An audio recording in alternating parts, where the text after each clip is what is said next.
지난주 말씀에서 예수님은 당신에게 몰려드는 사람들을 피해 건너편으로 가자고 명하셨죠.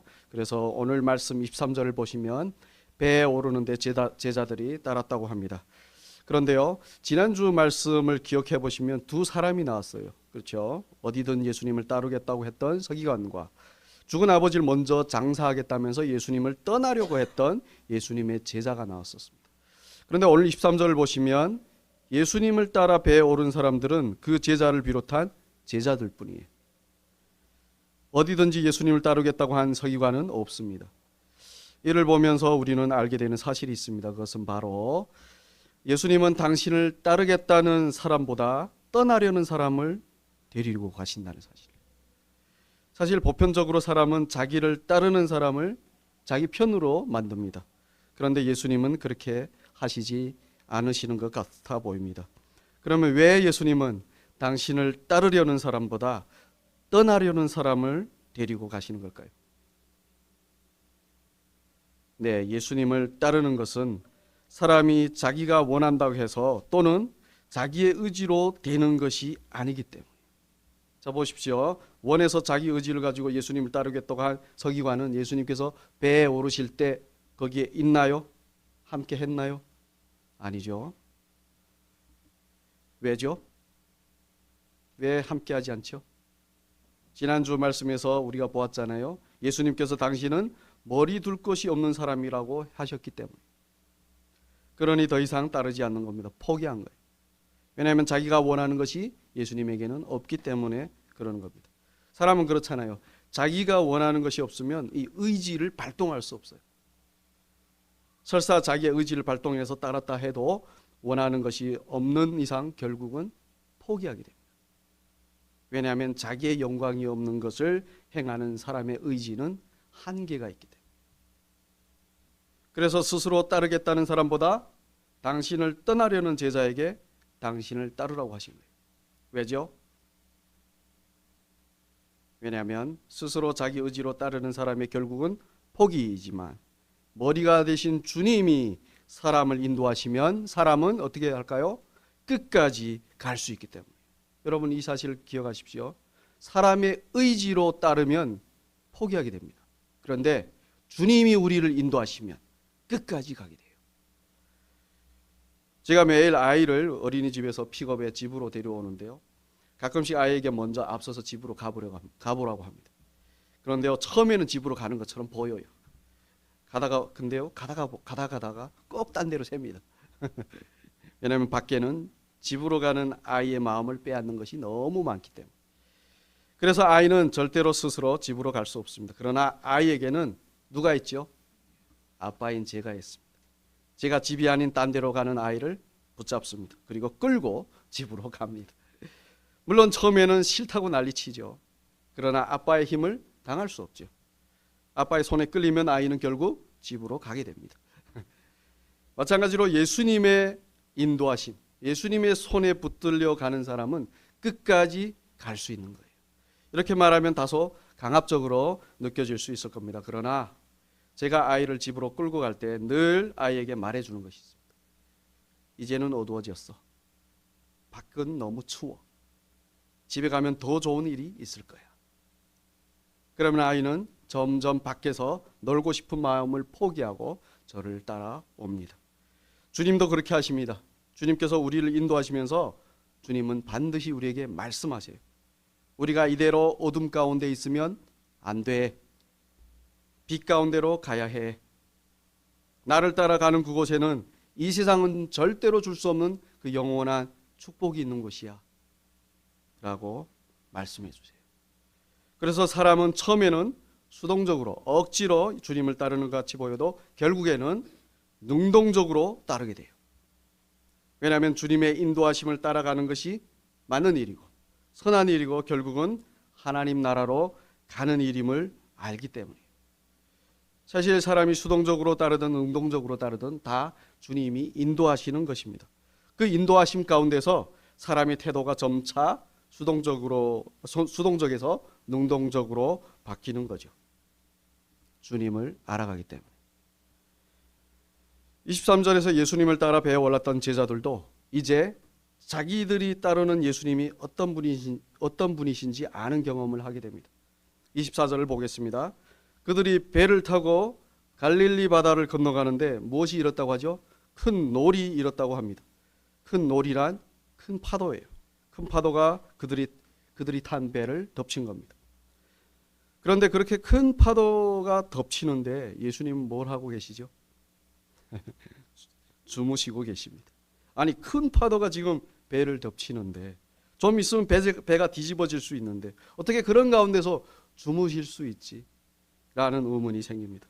그리고 얼마나 피곤하셨으면 큰 파도가 치는데도 모르시고 주무실까라고 하면서 안쓰러운 마음도 생기죠.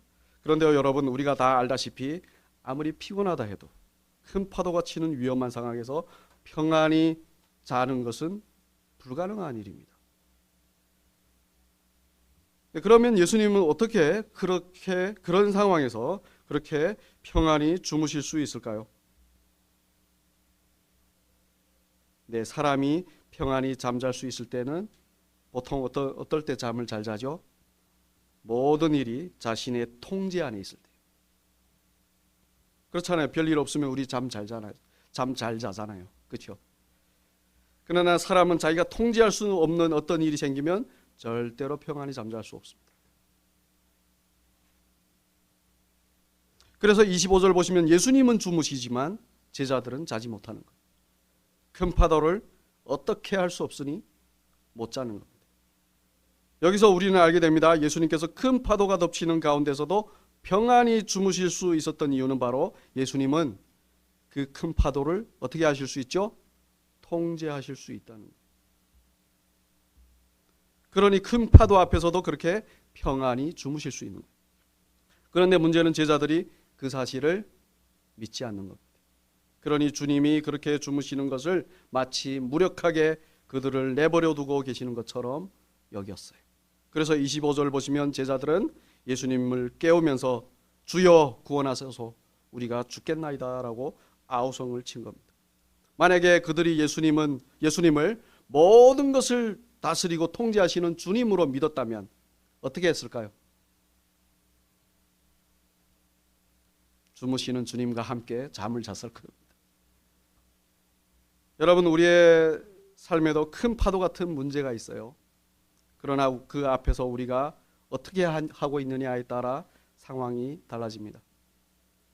만약에 만물을 다스리시는 예수님이 우리와 함께 하신다는 사실을 믿으면 우리는 평안하겠지만 믿지 않으면 염려와 두려움에 빠져 있게 됩니다. 자, 그러면 실제로 문제를 만났을 때 우리의 상황은 어떤 상황인가요? 네, 대부분 믿지 않아서 염려나 두려움에 빠져 있는 상황이죠. 그런 상황에서 우리가 할 수 있는 것이 무엇일까요? 자, 오늘 25절에서 제자들이 무엇을 했나요? 예수님을 향해 살려달라고 부르짖었습니다. 그런데요, 그렇게 예수님을 향해 부르짖을 수 있다는 것이 얼마나 큰 은혜인지 아십니까? 왜냐하면 예수님께 부르짖을 때 어떤 일이 일어날까요? 우리가 할 수 없는 그 일이 해결되는 기적이 일어나는 겁니다. 우리 함께 25절과 26절을 다시 한번 더 읽겠습니다.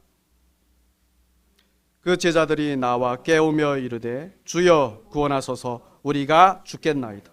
예수께서 이르시되 어찌하여 무서워하느냐 믿음이 작은 자들아 하시고 곧 일어나 바람과 바다를 꾸짖으시니 아주 잔잔하게 되거늘. 아멘. 제자들은 죽겠다고 살려달라고 예수님께 부르짖었습니다. 그 부르짖음을 예수님께서 들으시고 일어나시어 그 풍랑을 꾸짖으시어 잔잔하게 하셨어요. 여러분, 그렇습니다. 풍랑 앞에서 예수님께 살려달라고 부르짖는 사람에게 이런 기적이 일어나는 거예요. 그런데 여러분, 제가 가만히 보면 우리는 문제를 놓고 주님께 잘 부르짖지 않는 것 같아요. 심지어 우리가 할 수 있는 것이 없음에도 불구하고 부르짖지 않습니다. 대신 안 되는 걸 만신창이 되어가면서 어떻게 하나 혼자 해결해 보겠다고 합니다. 심지어는 다른 것을 의지하죠. 그런데요, 그리하지 마시기 바래요. 주님이 섭섭해하십니다.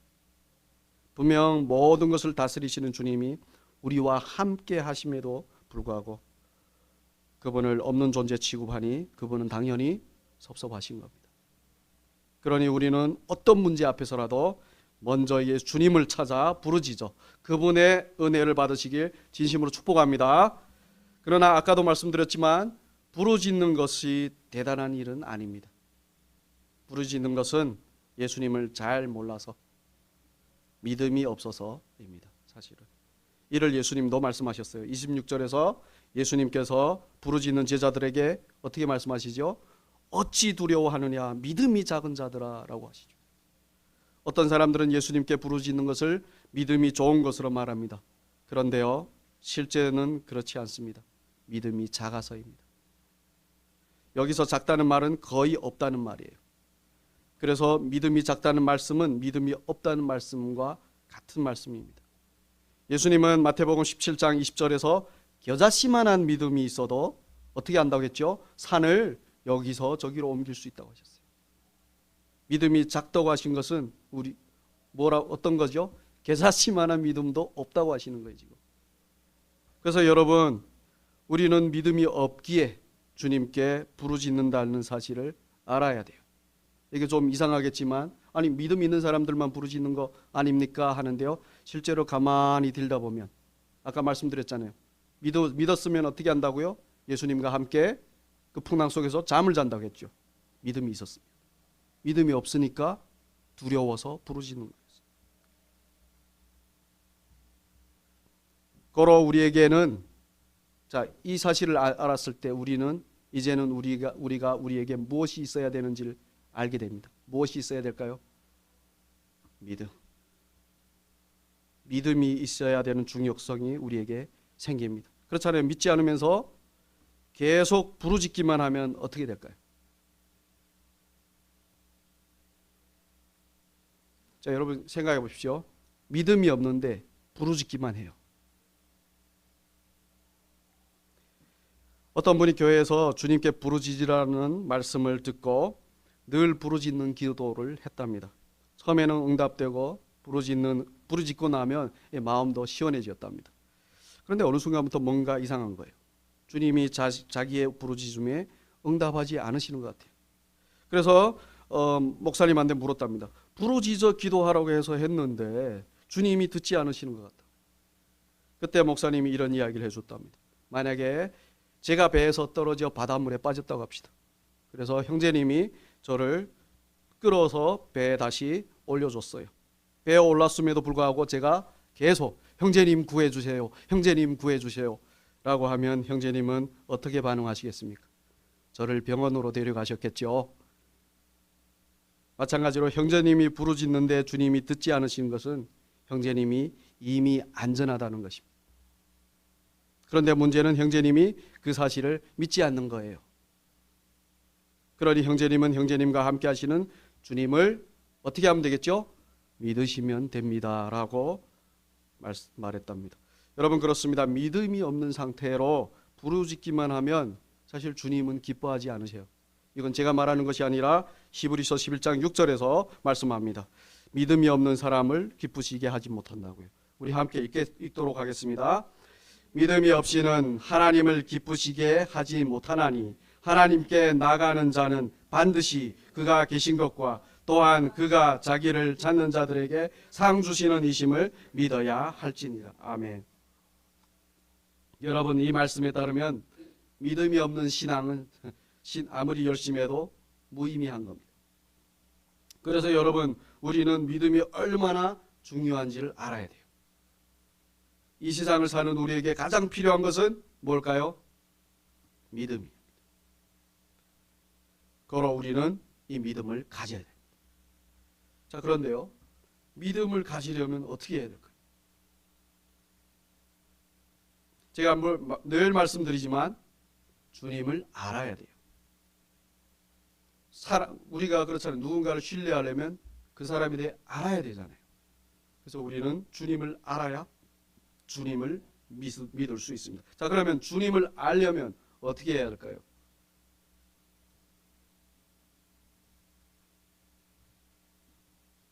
네, 주님께 부르짖는 것입니다. 아니, 좀 전에 부르짖는 것은 믿음이 없는 거라고 했잖아요. 그런데 어떻게 믿음을 가지기 위해 부르짖어야 한다고 할 수 있나요? 라고 하실 수 있습니다. 네, 맞습니다. 부르짖는 것은 사실 믿음이 없어서입니다. 그러나 믿음은 부르짖음으로부터 시작합니다. 여러분 기억하십시오. 믿음은 부르짖음으로부터 시작해요. 좀 전에 주님을 믿으려면 주님을 알아야 한다고 했습니다. 주님을 알려면 주님께 부르짖어야 돼요. 그것을 오늘 말씀에서 알려주십니다. 제자들이 풍랑 앞에서 주무시는 주님께 살려달라고 부르짖으니 주님은 물론 믿음이 작다고 책망하셨지만 어떻게 하셨죠? 그 풍랑을 잠재우셨잖아요. 제자들이 자기들을 죽일 것 같다고 두려워하며 아우성쳤던 그 풍랑을 어떻게 하셨죠? 잠잠하게 하셨다는 겁니다. 그런 주님의 권능을 본 제자들이 어떻게 하죠? 27절 보시면 우리 함께 읽겠습니다. 그 사람들이 놀랍게 여겨 이르되 이가 어떠한 사람이기에 바람과 바다도 순종하는가 하더라. 제자들이 부르짖음으로 자기들이 따르는 예수님이 바로 바람과 바다를 다스리시는 분이심을 알게 된 거예요.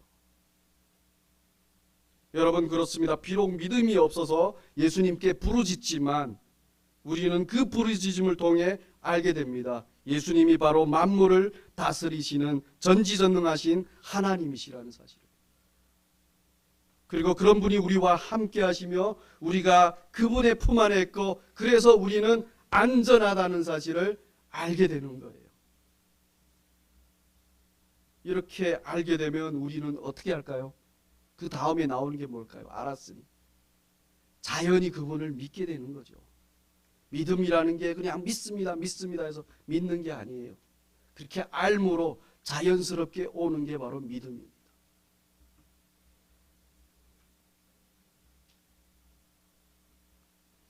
그런데요, 예수님께서 풍랑을 잠재우실 때 풍랑 일어나셔서 풍랑을 잠재우셨잖아요. 그 목적이 뭘까요?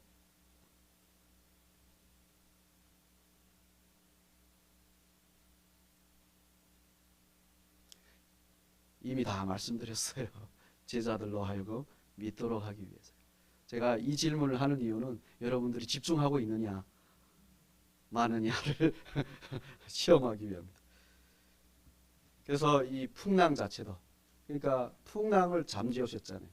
풍랑이 없었으면 어땠을까요? 아무 일도 일어나지 않았을 거죠.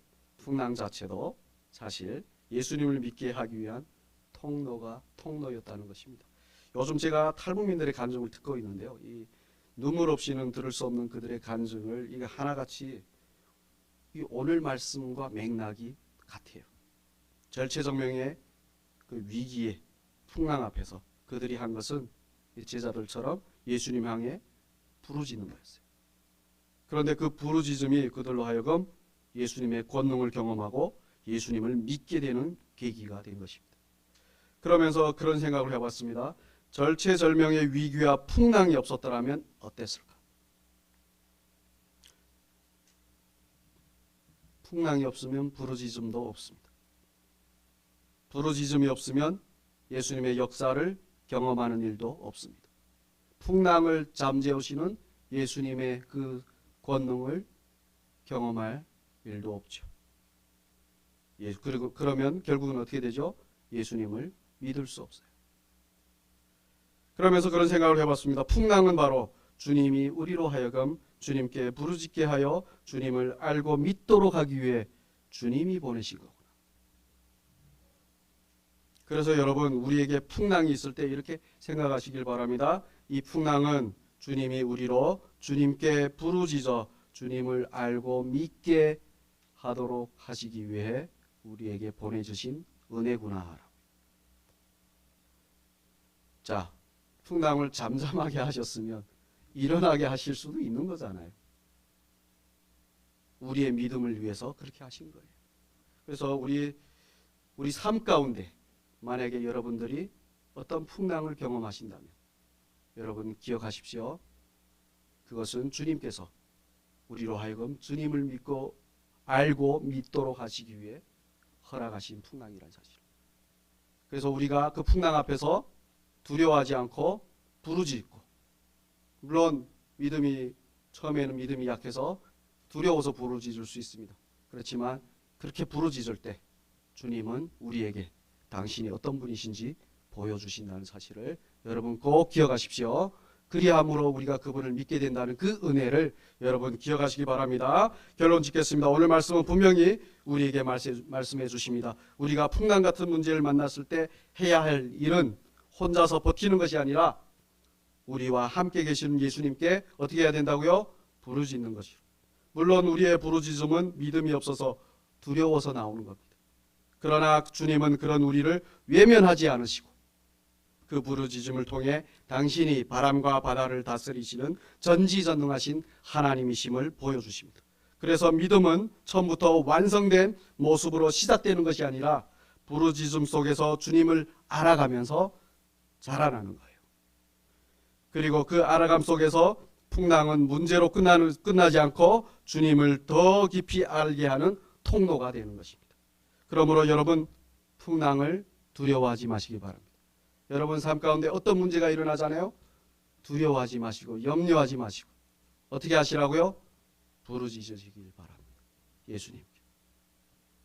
그 풍랑은 우리를 죽이기 위한 것이 아니라 예수님을 더 알게 하시기 위한 은혜입니다. 그 주님이 우리와 함께 계십니다. 그러므로 우리는 안전하고 결국은 어떻게 하죠? 승리하게 되는 것입니다. 자, 우리 함께 그렇게 되는 저와 여러분이 되시길 진심으로 축복합니다. 우리 함께 주 믿는 사람 찬양하겠습니다.